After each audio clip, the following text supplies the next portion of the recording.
There's a lot happening right now around the world, and many Ywam ministries are involved in quite a few of those things. Today, we're going to have a look at many of the different locations around the world that are in need of prayer and in need of ministry. So those include like places like Afghanistan, Haiti, South Africa, and Mozambique. We're also going to see some of the ministries that Ywam is doing to help feed the poor, to help to build homes, provide support for those who are affected by COVID. And also, we're going to have a look at 2 new books that have recently been published and put out by Ywam Publishing. And we're also going to explore some few different training opportunities that are available. So thank you so much for tuning in for this, the 127th episode of the Youth of the Mission News Show. I am your host, Bill Hutchison. You can contact us or subscribe to future episodes, whether you're watching right now on Facebook, whether you're watching later on YouTube, or listening on the podcast. You can do that on those platforms or by heading over to ywampodcast.com/127. If you go there, you can also find links to all of these stories that we'll talk about. And you can also watch the videos again for yourself, just as a standalone thing. So I'm sure that you've seen or heard some of the stuff that is happening in Afghanistan at the moment, now that the Taliban have taken back over.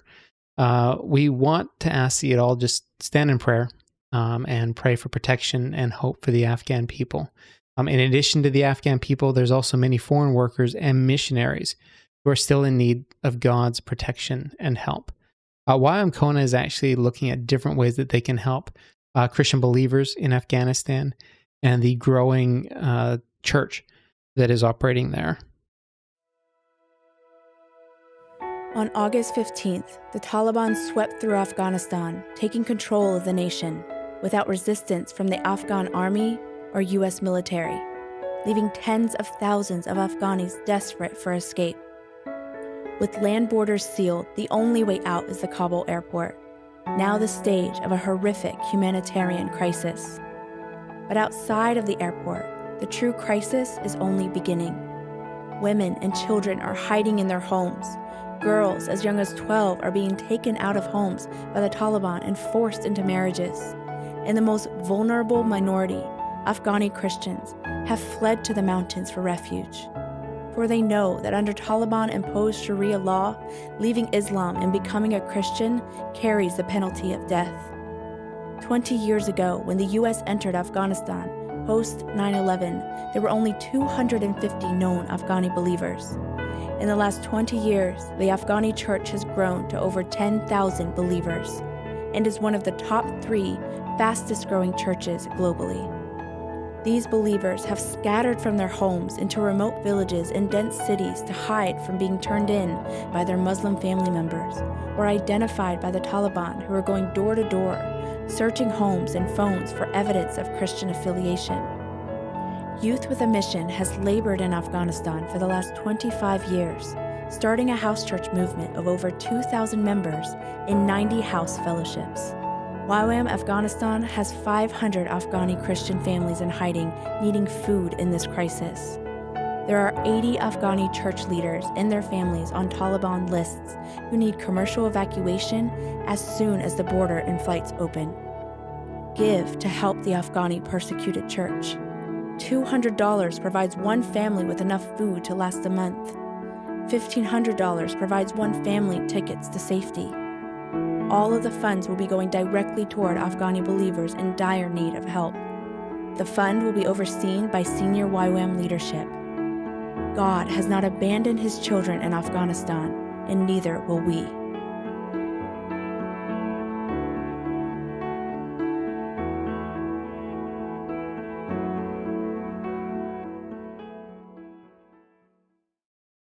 Over on the Ywam Kona Instagram page, you can see updates. It looks like they've already raised over 100,000 to help support the Afghani Christians who are there.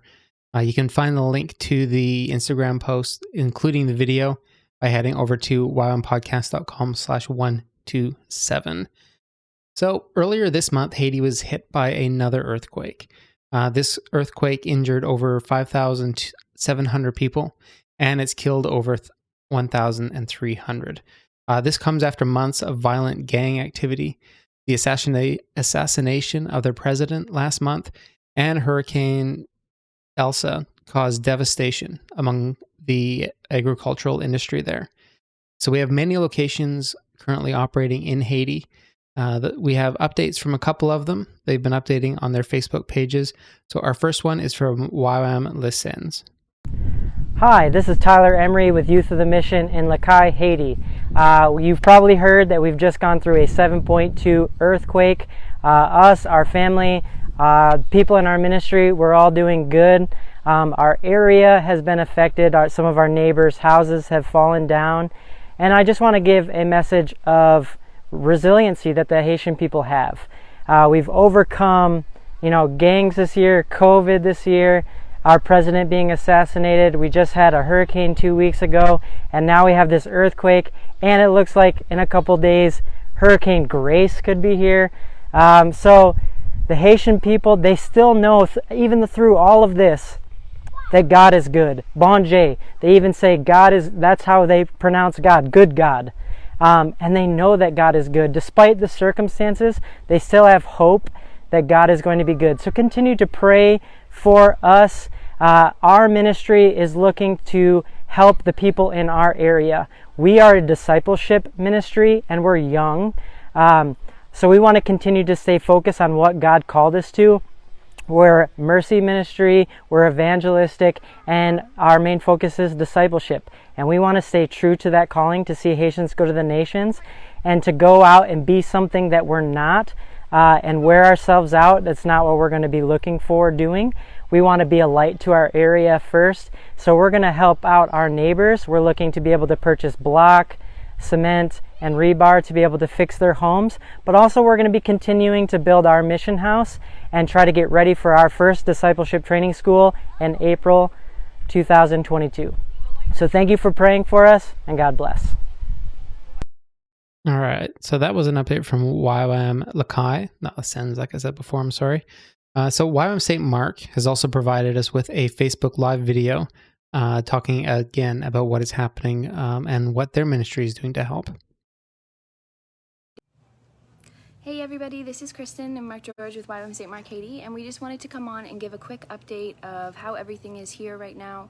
As a lot of you already know, we had an earthquake that hit in the south of Haiti yesterday morning. It was a 7.2, so it was very big, and we felt it pretty strongly here yesterday. Because it was so far away, there's been no damage that we've seen in the city, no damage to our base, and everyone here is fine.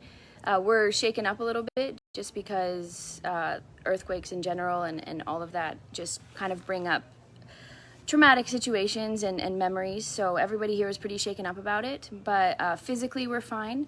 So thank you so much to everybody who checked in with us and asked how we were doing. The south of Haiti has been hit pretty hard. From the reports that we're seeing coming in, there's over 300 deaths so far and over 1,000 people injured. And so specific ministries who do medical ministry are coming in and helping with that. So that's been really great to see just people coming together to help. So, yeah. Yeah, and one thing that I feel like we need to talk about is after the earthquake. What's happened in the past with in 2010 and from now what's going on, there is this big fear all over the country where people are afraid to go sleep at night because they are not sure if it's going to be happening because nobody can communicate about this. So last night around 11 o'clock we drive around the city to make sure that everything is okay. All of the city, people sleeping in the middle of the street, so you can't even drive.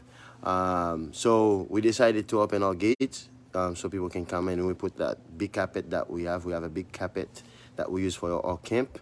So we put it out in our arena to receive people. At least we have on 40 people who come, but the other rest is not want to leave the house because they don't want people to come in and break in. So there is a big fear going on all the country. So keep us in prayer because we need your prayer. the people in the street need your prayer because they don't have anywhere to go.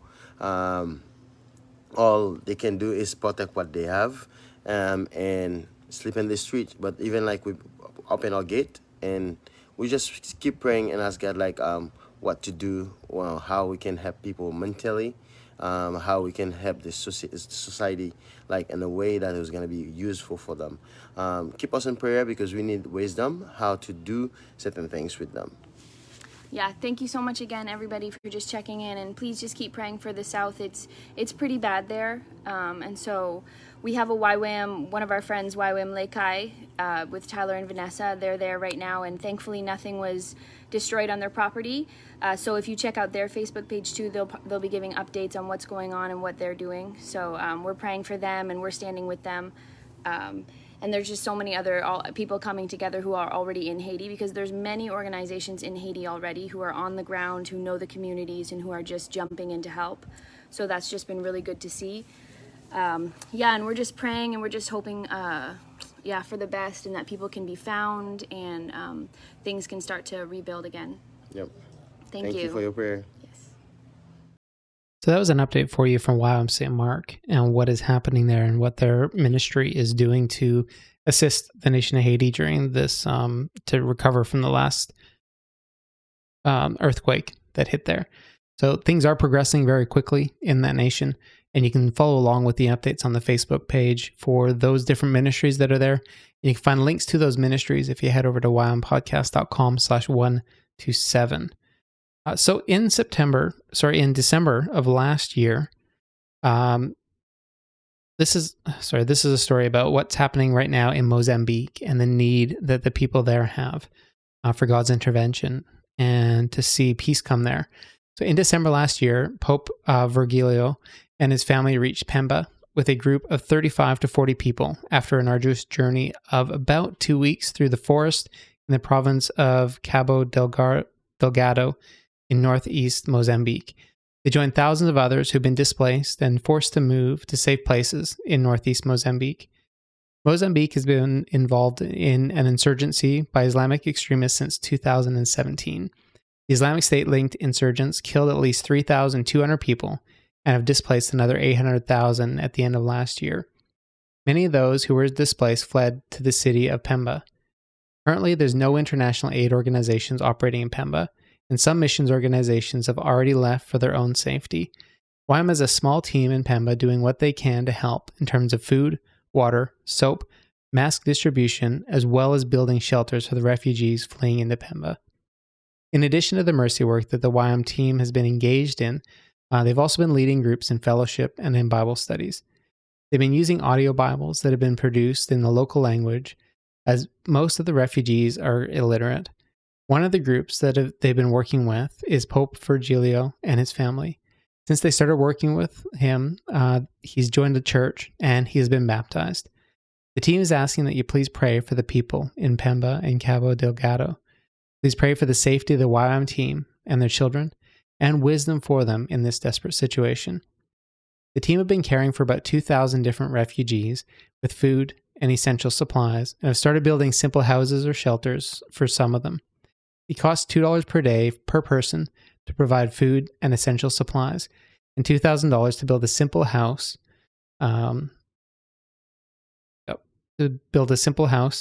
Which can house 15 people who otherwise sleep on the streets.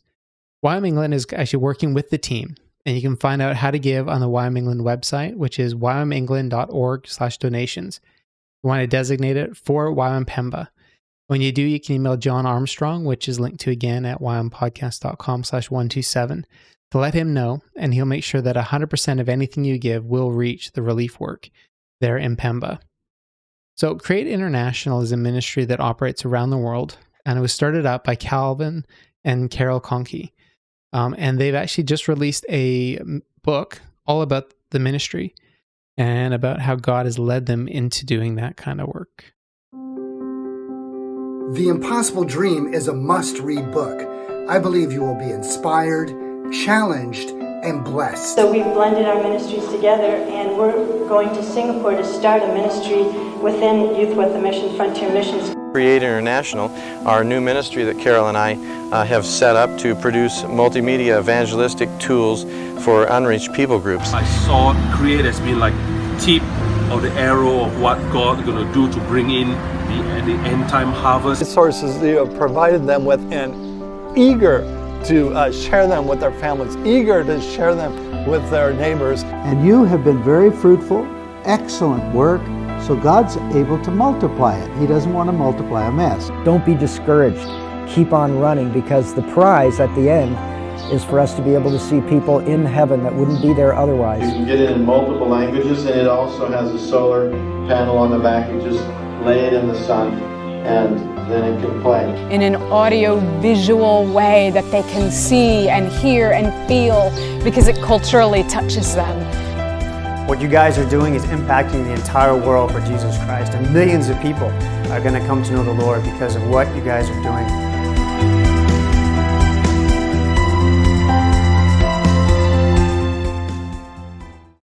So I personally picked up a copy of the book, and I'm looking forward to reading it and seeing just how God has led them. Create International actually has some fantastic resources in multiple languages. They run many training schools as well, and Calvin and Carol do a great job with that ministry and with what God has led them to. So last month, as many of you may have seen, a lot of riots actually broke out in South Africa after the arrest and jailing of the former president over corruption charges. We have a story that we grabbed just to tell you a little bit about what is happening, and then I'll tell you some of the work that Youth of the Mission is doing in the aftermath. Tonight, thousands of soldiers out on the streets in response to these stunning images that have shocked South Africans. Looting on a massive scale, windows smashed, hundreds of stores set on fire, police often outnumbered and overwhelmed. But thankfully, since then, things do appear to have calmed down, which is really good. And some of the YWAM teams have been engaged in the cleanup that is having to happen. So this includes a team from YWAM Durban. They've been working with the community there to help with the cleanup. So YWAM is operating in 11 different locations around South Africa. And since the unrest, YWAM Durban has been one that has been working beside people from all over the city to help clean up the streets. You can follow up with the work that YWAM Durban is doing on their Facebook page, which again, you can find linked to at ywampodcast.com/127. Now this year, YWAM Homes of Hope is celebrating 30 years of work and ministry. So in the 30 years of homes being built, they have been able to build over 7,000 homes in 24 different nations. So they do this through partnering with a lot of local churches and local ministries and teams that go down and help to build. They've been able to change countless lives through this ministry. Now you can connect with Homes of Hope on their Facebook page, which is linked to again at ywampodcast.com/127. You probably will get sick of me saying that, but that is the place that you can find links to everything that we talk about. You head over there to their Facebook page, you can see not only the work that they have been doing, but also how you might be able to get involved or how you might be able to bring teams from your church or from your YWAM center, or even be able to possibly go as an individual to serve there. Now, YWAM Emerge is a ministry that's been working for many years to help to feed the poor around the world. Now, here's an update from their ministry about what they are doing.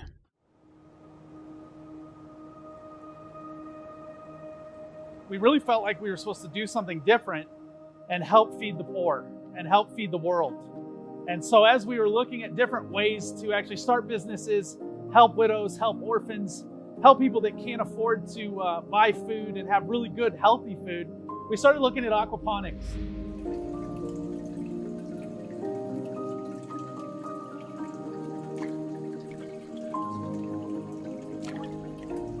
We were looking at aquaponics as a way to feed people and help people really have dignity and grow their own food if they can. So like if it's an orphanage or a widow's home or something like that, or even a food pantry, we could actually help people grow really great produce for them. And as my wife and I grew up, we traveled around the world.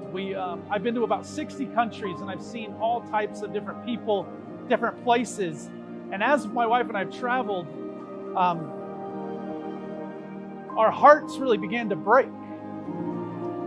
And as we began to see people that needed help and couldn't get it, and even here in the U.S., when the coronavirus hit, we saw so many people that were in need. Our hearts broke again, and we were trying to figure out how do we do it here locally as well. So we were looking at globally, how do we help people? And as we traveled, we said we have to create jobs. We have to create ways for people to eat every day. And so we started looking at different projects and different ways to do that. And when we landed on aquaponics, we just dove right in.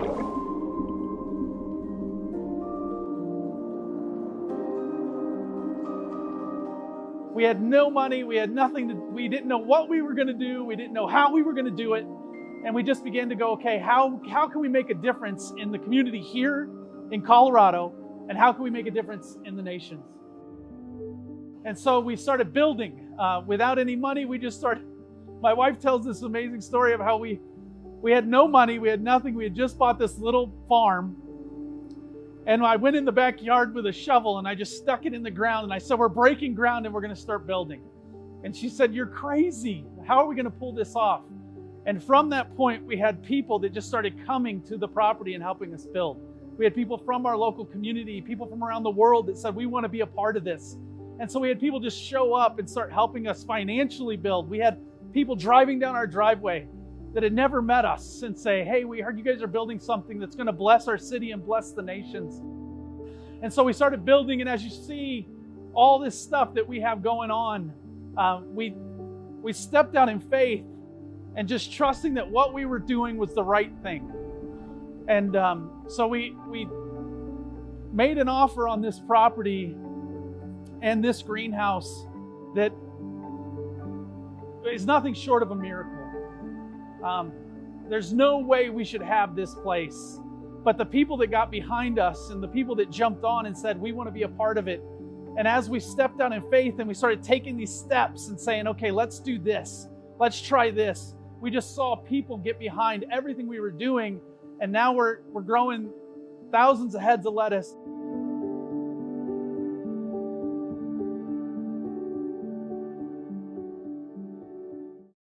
So you can head on over to ywamemerge.org to find out more about their ministry and also more about how you might be able to get involved in it, or even have something like what they've done with Ywam Emerge come to your location. So Ywam Mercy Vietnam has been helping a lot in the area to help with the COVID support. Ywam Mercy has been working in multiple communities in Vietnam to support the people through the latest wave of COVID-19. They've been doing a lot of work with local communities, including helping to build the relationships in the communities where they work. Through these relationships, they've been able to continue to monitor and support the communities, even when they've had to do so remotely instead of in person. Local people are helping each other to get through the pandemic restrictions. They've been banding together to help fight the virus. Some are making food for the isolated in central locations, and others are preparing masks and face shields or donating needed food supplies and items. The communication training that Ywam Mercy provided to the local leaders has really helped them to know how to call the community to contribute in these different ways. You can get the latest updates from Ywam Mercy Vietnam on their website, which is ywamemercyvietnam.org. So the latest book that was published by Ywam Publishing is called Values Matter by Darlene Cunningham. So in Values Matter, Ywam co-founder Darlene Cunningham shares inspiring stories of how God shaped Ywam into what it is today, a large and effective wave maker for missions. Through the spiritual DNA carried within its core beliefs and 18 foundational values, Darlene has lived, taught, and led discoveries into these essential beliefs and values for decades on 6 different continents. Her passion is to impart them into future generations of Ywam missionaries.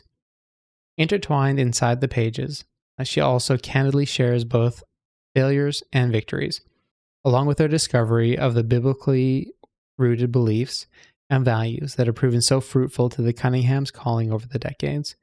Given the global scope of Youth of the Mission, this foundational book encapsulates the value, the heart, of the nonprofit and is scheduled to be available in 41 different languages once it's all said and done. You can head over to ywamvalues.com to find out more about the book and also to get your own copy in paperback, digital, or audio format. So Ywam Taipei in Taiwan is offering the School of Missions starting in September and running through until November.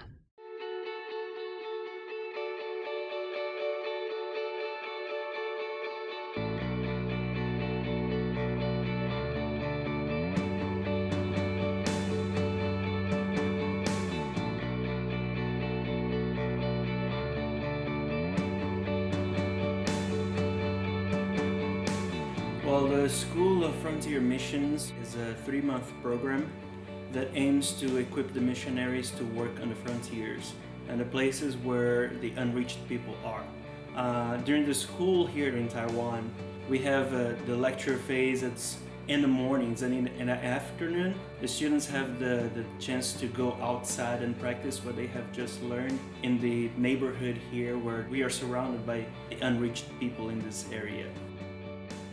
My favorite part of SOFM is just doing ministry every day. You're not just in the classroom studying theory and talking about theory, but you're just learning and then thinking, how can I practically apply this and actually go try it?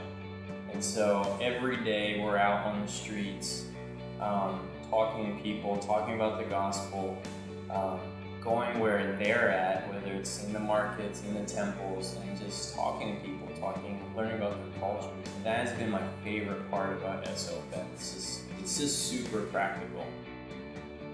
The Danshui base is embedded in the midst of the community, amongst the lost, amongst the unreached, amongst the working class, people that have Buddhist background or Taoist background, that still worship the ancestors. And every day when we go outside to buy lunch or to buy breakfast or for anything else, you will see the unreached.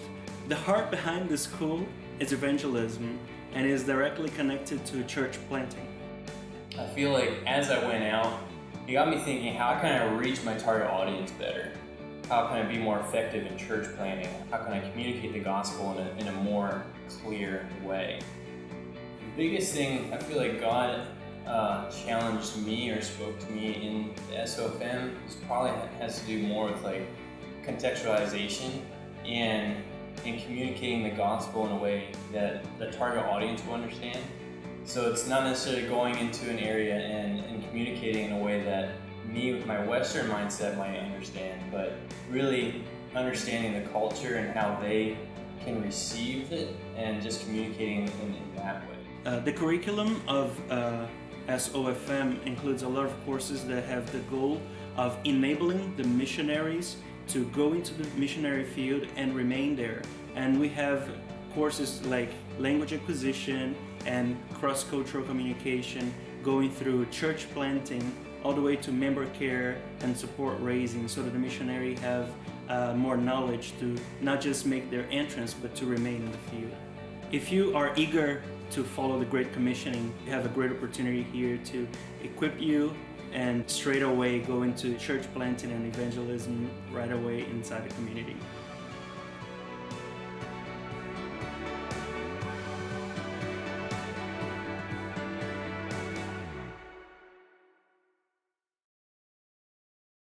If you head on over to the Ywam Taipei website, which is ywamtaipei.com, you can find out more about the School of Missions, when it's running, and a little bit more about what is involved with it. So, Ywam Luzon is actually going to be running a 3-month discipleship Bible school, again starting this September and running through until December.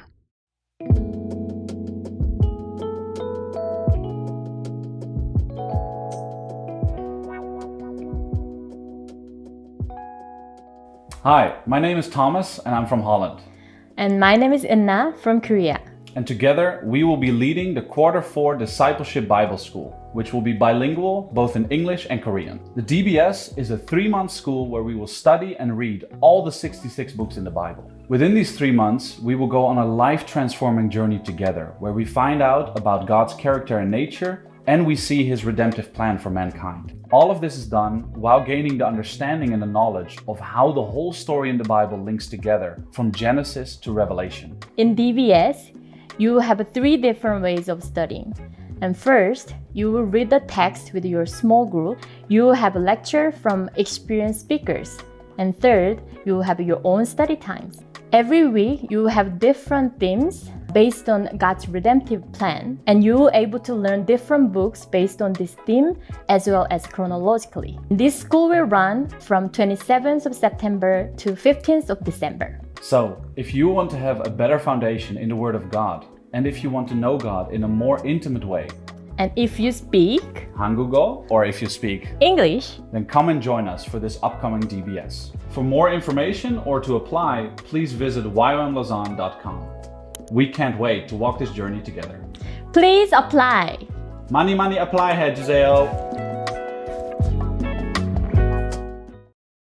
Like they said, if you head on over to ywamlausanne.com, you can look at applying and finding out more about the school. In addition to running this September, they're also going to be running that school in January and April of next year. So again, just head on over to ywamlausanne.com to find out more. Now, Ywam Harpenden is going to be running their next documentary film school, starting also in September. Telling the story about real people, you need to be open and you need to be vulnerable. First, yourself to the way for connect you to the people and try to find the heart of them in the story.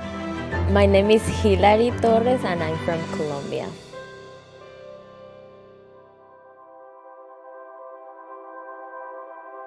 I came to do the DFS because I had the conviction in my heart that God was leading me to do the school. And a few years ago, God is stirring me about telling stories, doing something different and more specific. And I think documentary is the tool that God wants me to use to serve Him. The school for me was a kind of training camp for me. I think God is still working in my life in many aspects.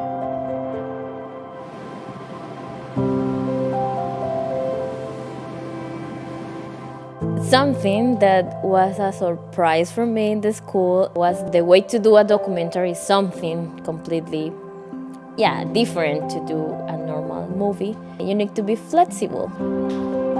I believe that the stories are just a powerful thing that God can use. It's just like a unique language to show His love. If you have a passion for filmmaking, storytelling, and Jesus, so this school is for you. My name is Hilary and I am a documentary filmmaker.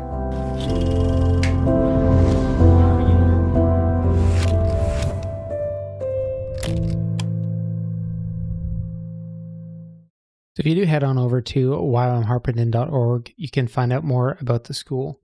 The documentary film school looks at multiple different topics, covering the pre-production, the production, as well as the post-production phases of creating a documentary film. Again, if you head over to ywamharpenden.org, you can find out more. Ywam Philadelphia is running a short 6-week applied practical leadership course from the 25th of September until November the 7th. So the 6 weeks will be spent building your capacity, enhancing your competencies, as well as increasing your confidence through mentoring and coaching relationships. Each week has a unique focus, which are leadership foundations, leadership direction, practical leadership, team development, ministry expansion, as well as transformational leadership.